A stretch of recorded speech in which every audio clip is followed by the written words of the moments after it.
Welcome to the Slop Temple. We pray this video helps. In this video, I will compare Vanguard Warden versus Sentinel. We'll explore their core differences, investment philosophies, and how their asset allocations diverge. Understanding these distinctions will help you determine which fund aligns best with your personal financial objectives and risk tolerance. Let's dive into the specifics of each option to guide your investment decisions. Vanguard Warden is generally designed for investors seeking more aggressive growth.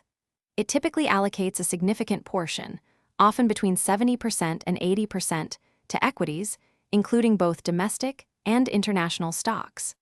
This higher stock allocation means it carries a greater potential for long-term capital appreciation, but also comes with increased market volatility. It's a choice for those comfortable with moderate risk. Conversely, Vanguard Sentinel offers a more conservative approach, focusing on capital preservation and income. Its asset allocation typically leans towards a balanced mix, with equities often ranging from 50% to 60%. The remaining portion is invested in high-quality bonds, which helps to reduce overall portfolio volatility. Sentinel is often preferred by investors who prioritize stability and consistent income over aggressive growth.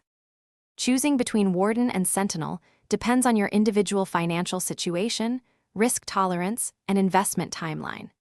If you're comfortable with more market fluctuations for potentially higher returns, Warden might be a better fit. However, if stability and income are your primary goals, Sentinel could be more suitable.